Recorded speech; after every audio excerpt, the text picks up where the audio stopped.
നമസ്കാരം. PSC exam ഗൈഡിലേക്ക് എല്ലാവർക്കും സ്വാഗതം. സ്പെഷ്യൽ ടോപ്പിക്കിൻ്റെ റിവിഷൻ സീരീസാണ്. അടുത്ത സെറ്റ് ക്വസ്റ്റ്യൻസ് നമുക്ക് നോക്കാം.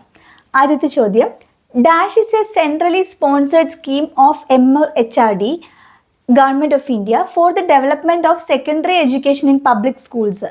Dash is a centrally sponsored scheme. ഒരു സെൻട്രലി സ്പോൺസേർഡ് സ്കീമിനെ പറ്റിയിട്ടാണ് പറഞ്ഞത്. കേന്ദ്രം സ്പോൺസർ ചെയ്യുന്ന ഒരു സ്കീം. അത് ആരുടെയാണ്? ഗവൺമെൻറ് ഓഫ് ഇന്ത്യയുടെ കീഴിൽ വരുന്ന MHRD, ministry of human resource development കീഴിൽ വരുന്നതാണ് ഈ ഒരു സെൻട്രലി സ്പോൺസേർഡ് സ്കീം. എന്തിനാണ്? For the development of secondary education public schools. Public സ്കൂൾസിൽ സെക്കൻഡറി എഡ്യൂക്കേഷൻ ഡെവലപ്മെൻറ്റിന് വേണ്ടിയിട്ട് MHRDയുടെ കീഴിൽ വരുന്ന സെൻട്രലി സ്പോൺസേർഡ് സ്കീമിൻ്റെ പേരെന്താണെന്നാണ് ചോദിച്ചിട്ടുള്ളത്. DPEP, RUSA, RMSA, SSA. The right answer അറിയോ? ഇതിൻ്റെ ആൻസർ RMSA ആണ്, രാഷ്ട്രീയ മാധ്യമിക് ശിക്ഷാ അഭിയാൻ. ഓക്കെ, ഇതാണ് MHRDയുടെ കീഴിൽ വരുന്ന സെൻട്രലി സ്പോൺസേർഡ് സ്കീമാണ്. ഈ സ്കീം എന്തിനു വേണ്ടിയിട്ടാണ്? ഇത് development of secondary education public schools. Public സ്കൂൾസിലെ സെക്കൻഡറി എഡ്യൂക്കേഷൻ ഡെവലപ്മെൻറ്റിന് വേണ്ടിയിട്ടാണ് RMSA. ഓക്കെ, സെക്കൻഡ് ക്വസ്റ്റ്യൻ, ഇതൊരു മാച്ച് ദ ഫോളോയിങ് ക്വസ്റ്റ്യൻ ആണ്. Justice Verma commission, Yashpal committee report, District Information System for Education, Justice B.N. Srikrishna Committee. Here school education, professional courses, women education, teacher education, higher education. ഇങ്ങനെ നമുക്ക് match ചെയ്യിക്കാം. ഇതിൽ നിങ്ങൾക്ക് ഏറ്റവും നന്നായിട്ട് അറിയാവുന്ന ഏതെങ്കിലും ഉണ്ടോ? യശ്പാൽ കമ്മിറ്റി നമ്മൾ പഠിച്ചിട്ടുണ്ട്. Yashpal committee report school education ആണോ, പ്രൊഫഷണൽ കോഴ്സസ് ആണോ, വുമൺ എഡ്യൂക്കേഷൻ ആണോ, ടീച്ചർ എഡ്യൂക്കേഷൻ ആണോ, ഹയർ എഡ്യൂക്കേഷൻ ആണോ? Yashpal committee report it is higher education ആണ്. സോ നമുക്ക് Q5 ആയിട്ട് കണക്ട് ചെയ്യാം.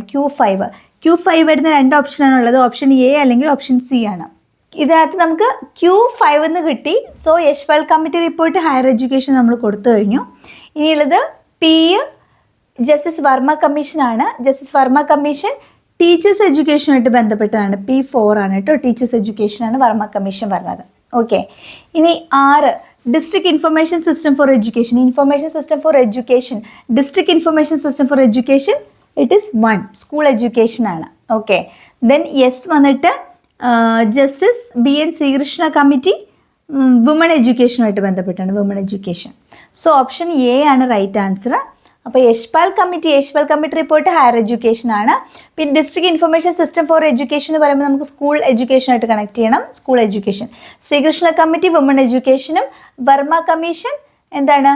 ടീച്ചർ എഡ്യൂക്കേഷനുമാണ്. വർമ്മ കമ്മീഷൻ ടീച്ചർ എഡ്യൂക്കേഷനും ശ്രീകൃഷ്ണ കമ്മിറ്റി സ്കൂൾ എഡ്യൂക്കേഷനും. Okay, next question, apex institution in teacher education planning and administration. Teachers education planning and അഡ്മിനിസ്ട്രേഷൻ്റെ apex institution ഏതാണ്? Apex institute എന്തിൻ്റെ? Teachers education planning and അഡ്മിനിസ്ട്രേഷൻ്റെ. NCERT, NCTE, NUE, PA, SIET എന്തിൻ്റെയാണ്? Teacher education planning and administration. ഏതാണെന്നറിയാവോ? Apex body എന്ന് പറയുന്നത് NUEPA ആണ്. NUEPA എന്താ? NUEPA national university education planning and administration. അപ്പോൾ ഇവിടെ പ്ലാനിംഗ് ആൻഡ് അഡ്മിനിസ്ട്രേഷനും ഉണ്ട്. പ്ലാനിങ്ങും അഡ്മിനിസ്ട്രേഷനും ആണ്. അതാണ് apex institution in teachers education planning and administration വരുന്നത്. ഓർക്കണം കേട്ടോ, NUEPA. ഇവിടെ പ്ലാനിംഗ് ആൻഡ് അഡ്മിനിസ്ട്രേഷൻ ഓർത്ത് വെച്ചാൽ മതി. ഇനി which among the following maps are included in the essential facilities under primary stage of education?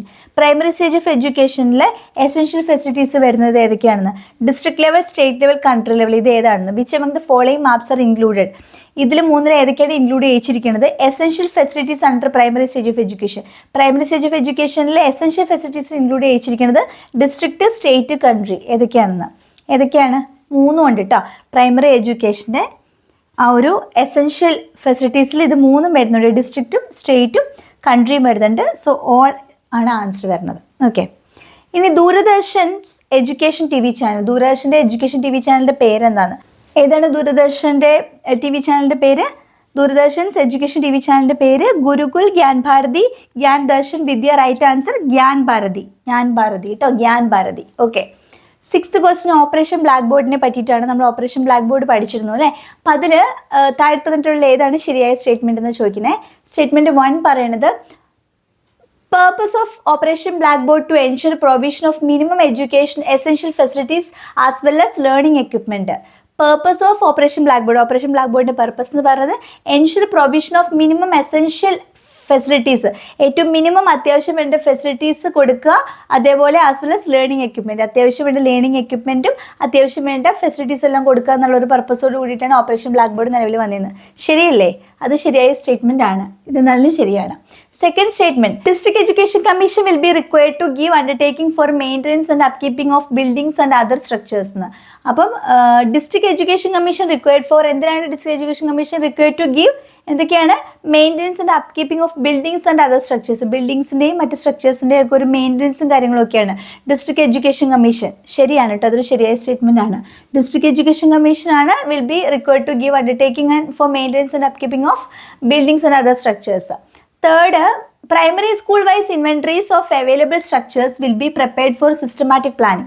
Systematic planning ന് വേണ്ടിയിട്ട് primary school wise inventories of available structures, available ആയിട്ടുള്ള സ്ട്രക്ചേഴ്സിൻ്റെ ഒക്കെ പ്രൈമറി സ്കൂൾ വൈസ് ഇൻവെൻട്രീസ് വേണം, പ്രിപ്പയർ ചെയ്യണം for systematic planning. ഒരു systematic പ്ലാനിങ്ങിന് വേണ്ടിയിട്ട് ഇപ്പം അവൈലബിൾ സ്ട്രക്ചേഴ്സിൻ്റെ എല്ലാം ഒരു വസ്തുവിവര കണക്കും കാര്യങ്ങളും ഒക്കെ primary school wise inventories of available structures എല്ലാം ഒന്ന് പ്രിപ്പയർ ചെയ്യണം ഫോർ സിസ്റ്റമാറ്റിക് പ്ലാനിങ്ങിന്. ഇങ്ങനെ ഒരു കാര്യം ഓപ്പറേഷൻ ബ്ലാക്ക് ബോർഡുമായിട്ട് കണക്റ്റഡ് അല്ല കേട്ടോ, തെറ്റാണ്.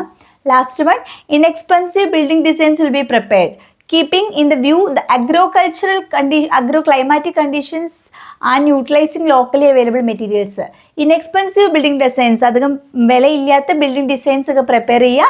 ഇങ്ങനെ കീപ്പിംഗ് എ വ്യൂ, ഇങ്ങനെ ഒരു വ്യൂ വിചാരിച്ചിട്ട് എന്ത് അഗ്രോക്ലൈമാറ്റിക് കണ്ടീഷൻസിനെ, ഒരു കാലാവസ്ഥ കണ്ടീഷൻസിനെയൊക്കെ വെച്ചുകൊണ്ട് അധികം വില ഇല്ലാത്ത എക്സ്പെൻസീവ് അല്ലാത്ത ബിൽഡിംഗ് ഡിസൈൻസ് ഒക്കെ പ്രിപ്പയർ ചെയ്യുക. And utilising locally available materials, locally available ആയിട്ടുള്ള മെറ്റീരിയൽസ് യൂട്ടിലൈസ് ചെയ്യുക. ഇതൊക്കെ ഓപ്പറേഷൻ ബ്ലാക്ക് ബോർഡ് പറയുന്നതാണ്. സോ 1ഉം 3ഉം 4ഉം ആണ് റൈറ്റ് ആൻസർ വരുന്ന ഓപ്ഷൻ ഇ ആണ് കേട്ടോ. 1, 3 and 4 ആണ്. മിനിമം എസെൻഷ്യൽ ഫെസിലിറ്റീസ് കൊടുക്കുക. District education commission will be required to give undertaking for maintenance and upkeeping of buildings and other structures. അതുപോലെ inexpensive building designs will be prepared keeping in a view agroclimatic conditions and utilizing locally available materials. ഇനി SCERTയുടെ full form, SCERT stands for, എന്താണ് SCERT പറയുന്നത്? Stand for state council of education research and training ആണ് SCERT. State council of ERT education research and training ആണ്, state council of education research and training. 8th one, when did India adopt a goal for SDG goals of the 2030 agenda for sustainable development? Sustainable development 2013 goal 4 India എന്നാണ് adopt ചെയ്തത്. Sustainable development goals പറഞ്ഞിട്ടൊരു 17 goals ഉണ്ട്. സുസ്ഥിര വികസനത്തിന് മുന്നിൽ കണ്ടുകൊണ്ട് SDG 2013 ഒരു 13 goals achieve ചെയ്യണം എന്നുള്ള ഒരു സിറ്റുവേഷൻ ഐക്യരാഷ്ട്ര സംഘടനയാണ് ഇങ്ങനെ ഒരു ഗോൾസ് ഡിക്ലെയർ ചെയ്യണത്. 2030 ആണ് ഈ ഒരു ഗോൾസ് അച്ചീവ് ചെയ്യാനായിട്ട് ശ്രമിക്കുന്നത്. ഒരു 10-17 എണ്ണം ഉണ്ടായത് ദാരിദ്ര്യം ഇല്ലാതാക്കുക, വിശപ്പ് ഇല്ലാതാക്കുക, പിന്നെ ക്ലീൻ എയർ കൊടുക്കുക, ക്വാളിറ്റി ഓഫ് എഡ്യൂക്കേഷൻ ആയാലും ഗോൾ 4 പറയുന്നത്. SDG ഗോൾ 4 ക്വാളിറ്റി ഓഫ് എഡ്യൂക്കേഷനെ പറ്റിയിട്ട് പറയുന്നത്. അപ്പോൾ ഇങ്ങനെ ഈ ഒരു സുസ്ഥിര വികസനത്തിൻ്റെ ഈ ലക്ഷ്യങ്ങളൊക്കെ ഐക്യരാഷ്ട്ര സംഘടന എന്നാണ് അത് ഈ ഒരു ഇന്ത്യ അതിനെ അഡോപ്റ്റ് ചെയ്തത്. SDG ഗോൾസിനെ, UN-ന്റെ SDG ഗോൾസിനെ ഇന്ത്യ അഡോപ്റ്റ് ചെയ്ത വർഷമാണ് ചോദിച്ചിട്ടുള്ളത്. Right answer 2020, 2030, 2015, 2025. അപ്പം എന്നാണ് സസ്റ്റൈനബിൾ ഡെവലപ്മെൻറ്റ് ഗോൾസ് UN പറയുന്നത് അല്ലെങ്കിൽ ഇന്ത്യ എന്നാണ് അഡോപ്റ്റ് ചെയ്തതെന്ന് ചോദിച്ചിട്ടുണ്ടെങ്കിൽ 2015 റൈറ്റ് ആൻസർ കേട്ടോ. SDG ഗോൾസ് 2015 ആണ്. 2015 ഇന്ത്യ അഡോപ്റ്റ് ചെയ്യുന്നത്. അതിലെ 4th ഗോളാണ് quality of education. Okay, next question. The new variant of earlier national literacy mission is known as. National literacy മിഷൻ്റെ NLM-ൻ്റെ പുതിയ വേരിയൻറ്റിൻ്റെ പേരെന്താന്ന്? Akshar Bharat, India literacy project, Saakshar Bharat, department of school education and library. അപ്പോൾ ഇവിടെ ലിറ്ററസി മിഷനാണ്, ഇപ്പോൾ സാക്ഷരതയാണ് ഉദ്ദേശിക്കുന്നത് അല്ലേ ലിറ്ററസി എന്ന് പറയുമ്പോൾ. അപ്പോൾ Akshar Bharat, India literacy project, Saakshar Bharat, department of school education and library. Right answer Saakshar ഭാരതാണ്, Saakshar Bharat. Okay, and last one ഒരു മാച്ച് ദ ഫോളോയിങ് ആണ്. Again national curriculum framework 2010, RTE 2009, education planning, education management. ഇവിടെ NDEPA, NCERT, SIE MAT, NCTE, MHRD ഇത്രയാണ് കൊടുത്തിട്ടുള്ളത്. ഓക്കെ, national curriculum framework 2010, RTE 2009, education planning, education management. ഇവിടെ NUEPA, NCERT, SIE MAT, NCTE, MHRD ആണ്. അപ്പോൾ ഇതിൽ NUEPA നമ്മൾ നേരത്തെ പറഞ്ഞായിരുന്നു. ഇവിടെ NUEPA പറഞ്ഞിട്ടുണ്ട്. എന്താണ്? ടീച്ചേഴ്സ് എഡ്യൂക്കേഷൻ പ്ലാനിങ് അഡ്മിനിസ്ട്രേഷൻ്റെ അപ്പെക്സ് ബോഡിയാണ്. Apex body of planning and administration ആണ് NUEPA. അപ്പോൾ ഇവിടെ അങ്ങനെ എന്തെങ്കിലും ഉണ്ടോ? പ്ലാനിങ് അഡ്മിനിസ്ട്രേഷൻ, എഡ്യൂക്കേഷൻ പ്ലാനിങ് കിടക്കുന്നുണ്ട്. സോ നമുക്കിവിടെ കണക്ട് ചെയ്യാം. എഡ്യൂക്കേഷൻ പ്ലാനിങ്ങും NUPA ആയിട്ട് കണക്ട് ചെയ്യാം. സോ ഇവിടുത്തെ 6, ഇവിടുത്തെ 1, R1 ആയിട്ടുള്ളൊരു ഓപ്ഷനാണ്. R1 എന്ന് പറയുമ്പോഴേക്കും R1 വരുന്ന ഇവിടെ ആകെ ഒരു ഓപ്ഷനേ ഉള്ളൂ. അപ്പോൾ തന്നെ ആൻസർ വന്നു കഴിഞ്ഞു. ഇതാണ്. അവിടെ നിൽക്കട്ടെ, നിങ്ങൾ അങ്ങോട്ട് നോക്കണ്ട. അടുത്ത് നോക്കുക, നാഷണൽ കരിക്കുലം ഫ്രെയിംവർക്ക് 2010. കരിക്കുലം എന്ന് പറയുമ്പോൾ ഇതേതാണ്? NCERT, SIMAT, NCT, MHRD. Curriculum എന്ന് പറയുമ്പോൾ നമുക്ക് ഊഹിക്കുക എന്താണ്? NCERT കരിക്കുലമായിട്ട് കണക്ട് ചെയ്യുക അല്ലേ? NCERT ഉണ്ട്. സോ P2 ആണ്. P2. സോ P2 കിട്ടി, R1 കിട്ടി. P2 R1. ഇനി Qൽ എന്താണ്? RT 2009 ഉണ്ട്. പിന്നെ ഇവിടെ എഡ്യൂക്കേഷൻ മാനേജ്മെൻറ്റ് ഉണ്ട്. ഇവിടെ ഏത് കണക്ട് ചെയ്യാം? RT ആയിട്ട് NCT ഉണ്ട്, MHRD ഉണ്ട്. ഏതായിരിക്കും RT നമുക്ക് കണക്ട് ചെയ്യാൻ പറ്റുക? NCT, national council of teachers education ആണ് RTയുമായിട്ട് കണക്ട് ചെയ്യേണ്ടത് കേട്ടോ. Q4 ആണ് റൈറ്റ് ആൻസർ വരുന്നത്. ഇനി എഡ്യൂക്കേഷൻ മാനേജ്മെൻ്റ് ആണ്. Education management MHRD. This is the right options. Okay, because നമുക്ക് മുഴുവൻ ചെയ്യേണ്ട തന്നെ ആൻസർ പകുതിയെത്തുമ്പോഴേക്കും കണ്ടുപിടിക്കാൻ പറ്റും ഓപ്ഷൻ നോക്കിയിട്ട്. അപ്പോൾ ഇത്തരം മാച്ച് ദ ഫോളോയിങ് ഒക്കെ വരുമ്പോൾ നിങ്ങൾക്ക് അതിൽ ഏതെങ്കിലും ഒരെണ്ണം എവിടെയെങ്കിലും നിങ്ങൾ പഠിച്ചതോ അറിയാവുന്നതായിട്ട് ഏതെങ്കിലും ഒരെണ്ണം ഉണ്ടോ നോക്കണം. ആ ഒരെണ്ണം ഉണ്ടെങ്കിൽ തന്നെ നമുക്ക് നോക്കണം. ആ ഒരെണ്ണം വെച്ചുകൊണ്ട് നമുക്ക് എത്രണ്ണം എലിമിനേറ്റ് ചെയ്യാൻ പറ്റും. ഓക്കെ, അങ്ങനെ എലിമിനേറ്റ് ചെയ്ത് കഴിഞ്ഞാൽ ചിലപ്പോൾ നമുക്ക് ഭാഗ്യമുണ്ടെങ്കിൽ ബാക്കി 3 പോയിട്ട് ആ ഒരെണ്ണം നമുക്ക് ആൻസർ ആയിട്ടും കിട്ടും. ഇല്ലെങ്കിൽ ഒരു 2എണ്ണമെങ്കിലും പോയാലും നമുക്ക് 50-50 പ്രോബബിലിറ്റി ഉണ്ട് അവിടെ. അപ്പോൾ നിങ്ങൾ ഇങ്ങനത്തെ ക്വസ്റ്റ്യൻസ് എല്ലാം അറ്റൻഡ് ചെയ്യണം. നിങ്ങൾക്ക് അറിയില്ലാത്തതാണെങ്കിൽ പോലും എവിടെയെങ്കിലും ഒരെണ്ണം ക്ലൂ ഉണ്ടാവുമെന്ന് വെച്ചിട്ട് അറ്റൻഡ് ചെയ്യണം കേട്ടോ എല്ലാ ക്വസ്റ്റ്യൻസും. ഓക്കെ, കുറച്ച് ഇമ്പോർട്ടൻറ്റ് കാര്യങ്ങൾ പഠിച്ചിട്ടുണ്ട്. ഇപ്പോൾ ഇവിടെ തന്നെ വർമ്മ കമ്മീഷൻ നമുക്ക് എന്തുമായിട്ട് കണക്ട് ചെയ്യാം?